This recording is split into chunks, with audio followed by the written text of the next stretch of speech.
thank you first of all for presenting that to us and pitching it to us. I think if you can be off book, do you know what that means to be off book? It would be really a lot better because you're talking right to us rather than looking down at your notes, both of you. And I think I would have started with you, Parker. You've got to talk about the concept first. We don't care about the characters at the beginning. We want to be drawn into the concept and explain. Not everybody's from here in Pennsylvania or even know about us. So you have to let us know why it's an Eerie crowd, why it's Eerie crowd. But start with your concept and blow us out of the water, like we had said in those first couple of minutes, and then you can get into locations or character as the person you're pitching to asks. But, so I think you need a little work on that a little bit, be stronger, be a little bit more enthusiastic. Sure. It's a really good, interesting project. I'm interested, but I think the two of you just need to be off book and be a little bit more direct with what the project is first off. Okay? Yeah, so I mean, look, I think you have a wonderful high concept, right? And I think that's a great thing. I think that if I were to advise on how to pitch it, what I would a way that you could rephrase maybe some of what you're doing, because the content's really good. But maybe start with something like, imagine the characters, the quirky characters of what we do in Shadows, going through the purpose of being a wallflower, right? And this idea of, and I know some people are afraid of this means this can be problematic, but when you say those two movies, you start to imagine what's there. And then start right off the bat. It's like, so it's a college campus, and there's witches, there's ghouls, there's ghosts, there's this, and they're all coming together trying to live. You know how tough it is to go through college already. Imagine now being, and these represent different demographics and what that means, and you can talk about the gender politics and how that plays into the different types of tropes that exist within that. And now all of a sudden I'm like, oh, I can imagine this. Also, by the way, coincidentally, two of my favorite movie concepts in the world are horror comedy and coming of age. So I think merging those two together was really great and finding a way to lean into that. Also, don't be, I know this is like not a formal thing, right? We're figuring stuff out here. So, but don't, you reference some things where you were talking and then I start reading. So then I'm not listening, I'm missing things you're saying because I start to read ahead and what's going on. Text, I wouldn't put, if you were pitching that way, I wouldn't even put a lot of text. It would all be imagery. You describe some things here in Eerie, I have no idea what those things are. They sound cool, show me a picture of them. And then characters, like, you know, Jacqueline's right, like I think you start off with this concept, and when you get into characters, show me references. Just boom, like, oh, that's Buffy the Vampire Slayer. I get it. I can picture her on a college campus, I can picture how she interacts with people. I see that image, I know what that means. Kind of like in the Tone Reel, there are certain characters that we have in there for the machine, like, I can picture what that person is, and you kind of how they apply. But those visuals. I think you need to colorize too. If you're going to show pictures, colorize those characters because those are just black and white sketches and they didn't pop out. Okay. You know, so really grab us with a visual rather than words.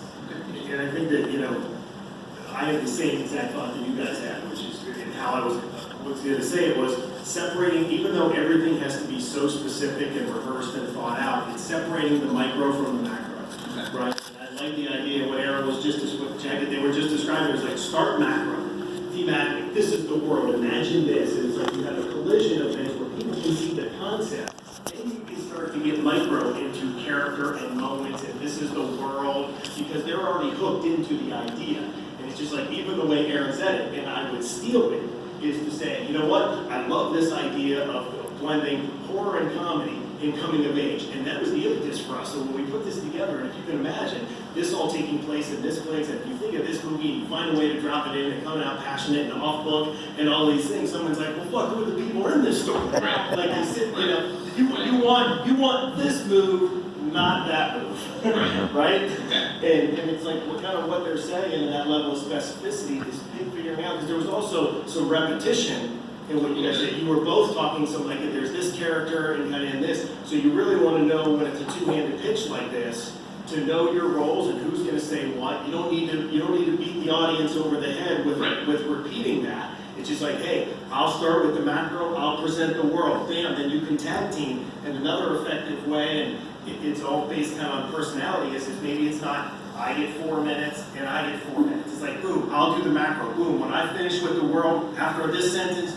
you're jumping in. You're going to talk about this person, and when they collide with that, and maybe there's a a mini scene or something that you know is like, this is a great moment. It's just like then when you have this one moment that's really great and you get specific and it hooks people in to that world and you thought of it in that way. Okay. I want to add one more thing too is, before you're pitching, sit down with a group of friends and pitch this to everybody you know. Because you're going to become more familiar with it, and they're going to throw some of these same comments out to you. So pitch it until you know this perfectly without even looking down at your notes. Don't be afraid. Do a script read. Do a read through. Pitch, pitch, pitch until you're so comfortable that all of this is second nature to you. Brandon, David, you want to? Yeah. So this is a comedy. So one of the things I kind of noted was, well, why don't you make this pitch funny? Because I felt like there needed to be, like, it was kind of cut and dry, here's what it is, and that's great, and I like to know all those details too, but throw in some bits that are, and Mark started to touch on it, like being specific about a certain scene that maybe is really great. But I think, just make this pitch really lively and funny and crackle so we can say, okay, clearly the script is going to have some of these bits in here, and we like this team. So I think that's part of it, and the other thing for me, and one of the things I always ask in the series is, how is this series going to progress through the years? So I want to see like this has legs. I want to kind of see, even though this is a short pitch, I get it. Give me a little more detail on where you see this going, how it's going to develop, and really excite me to want to come on board for multiple seasons to see this through. Just like what we do in the Shadows, that had a solid IP to start with, great creative team already, but if I when I was watching the movie, I wouldn't necessarily said, oh, this is going to be a great series, but they figured it out, and it plays really well, and it's still really, really good. So, so that's my point. And I wouldn't even don't even let, that's not an intimidating thing. That can be a sentence. Right. So we see season 1, he rushes his fraternity, he gets his pledge pen, and so season 1 ends with him having to do this thing, but now he's in the fraternity. So at that point, season 2 would pick up to ABC. You know what I mean? Like you said, it used to be, and this is pre-streaming, but it was like they wanted to see, show me 100 episodes. Right? Like, give me an idea that I can make 100 episodes happen. Right. And that's why Seinfeld always had the classic joke of like, we went in and pitched a show about nothing. Right. Because the business kept saying, you have to show me 100 episodes. And so he needs to see, like in a series like this, you have to see a future. I'd just say, it reminded me a lot of Sabrina, and that's not a bad thing because Sabrina's very popular and just got renewed for a new season. I'd figure out what your twist is, how you're different, and you can lean into it, but you could say, but here's how it's different. Sure. And I also think, like, what Brandon said, it's a comedy, but I don't know, there's so many different types of comedy. I don't know if it's slapstick, I don't know if it's clever, if they're, try to incorporate what brand of comedy, so if it's like a Taika Waititi thing, then you say that, it's like, The Shadows. But let us know because it's so broad right now. Right, yeah, we're definitely still developing that. I was very pleased to hear you reference Personal Wallflower and What We Do in the Shadows, because those were two main vocal inspirations for this. Well, and keep in mind what Jacqueline said as well, which I think is important, at the very beginning, which was, you have to be the only people that can tell the story. Right. So I love to incorporate a personal story into the pitch. Right. So, and you can say, have you ever been there? I remember a time I did this.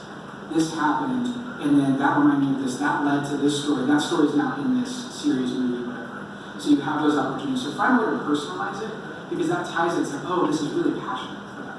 And then you need to be having fun. You need to be having fun because I get to do this is the greatest thing in the world. But as you practice and as you continue to do that, you have to be ready to pitch at a moment's notice. Right. So it's like, oh, here's an opportunity. It's called an elevator pitch because, oh shit, this person's in the elevator Right, you have now. I gotta go. This is my opportunity. I gotta make it happen. So the more you practice it, you're ready for that. It's like, you can just look at each other and it's okay. And I love like kind of what you were saying, like you just jump in. It's like, and that's when this person does this, and then that's when this happens. And then you remember this, and that's cool. I remember this. This was such a horrible thing to do, or in college, or whatever. And I felt this way. We've all felt that way. Well, this character now is going through this journey because of it, and you get to kind of watch that unravel. So, question real quick: are pitches usually conversational, or is it just a pitch? You wait till they're done, and then you give feedback. Depends. I felt the need. I wanted to ask questions. I will say that. there were moments, and I think in a different setting, I would have been, wait, back up. What was that? Like, that's interesting. Tell me more about that. Like, I would have definitely done that in, more formal setting. And I think one more thing, since we are in Erie and we have so many universities here, show those. Show Right. those on camera instead of putting text on there. Right. Show Mercyhurst or Gannon or Edinburgh or Penn State, because you're showing Erie, but you're also showing the text of where this is all going to happen. Right. So show us where we're going with your pitch. Okay. All right, great. Can we give them a round of applause?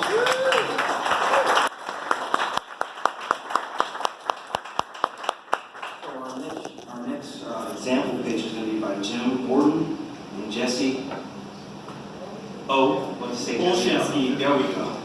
And we dressed up for the pitch. Nice shoes. Thank you. I'm Ron Burgundy. That's right. So this project we're going to talk about is called Blinded. It's a project Jim and I both wrote, and then we just directed a POC. We shot it just a month ago, edited all month. Many of our crew are here in this room. It's going to be playing right after this at 3 p.m. next door, so you are about to hear some major spoilers, just so you know. But in this world of Blinded, the entire population went blind, and our story opens 2 years to the day. So if you can imagine, this all happened in one moment globally. Anyone who was in a car, anyone who was in a plane, the death toll was very high. So not only in this aftermath is everyone trying to survive, is also the greatest tragedy in human history. And we have a short clip of our POC that we are going to watch right now.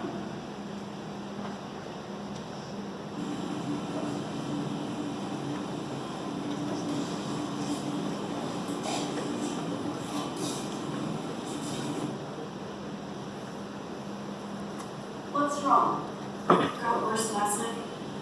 It's this sharp pain behind my eyes now. Give Hank my best, okay?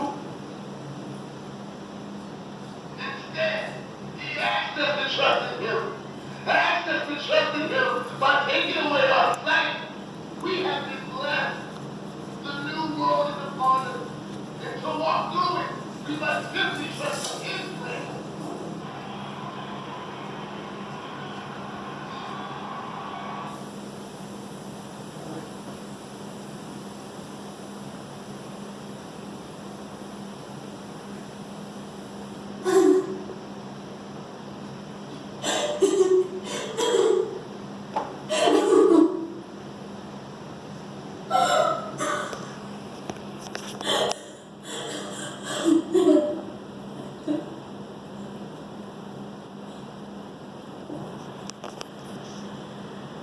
Anthony?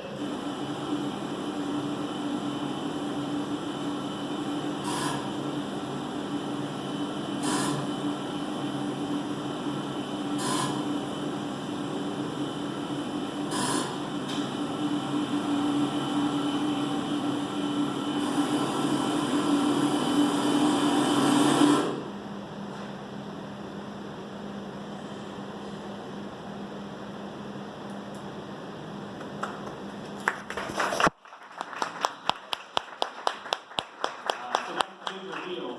And now we'll get into the spoilers of what actually happened, because you should leave the POC really having more questions than answers. Who wrote the writing? Why did her sight return? All of these things. And Jim is going to talk a little bit about how everyone went blind. So we figured that with everyone going home at one time, there has to be some kind of mass global reason to do that, and we figured everyone went blind because of the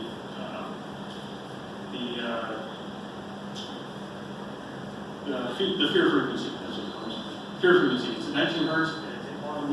It's inaudible to human ears, but it affects the human brain, and it can cause blindness. It can cause paranoia. It can cause fear. That's why it's called fear frequency. And there is a mastermind behind this thing that sends out this frequency to the entire world all at once, makes everybody go blind, and chaos ensues. So the signal, is grounded in science. We're taking some liberties, but essentially there's a corrupt science government that is responsible for all of this. It's a way to control the population. And then we have this girl, her sight returns. We start to see some really striking images once her sight returns. She goes out into the city squares where people go to get food and clothing from the government. And there are these peacekeeper infantry type people who have very pleasant voices, but now that she can see, they're very distorted, they're almost cybernetic, it's heavy on the sci-fi. These conscripts have been enlisted by this government and are used to specifically find out if anyone can see. She starts seeing that these soldiers are shining lights in blind people's eyes. They're looking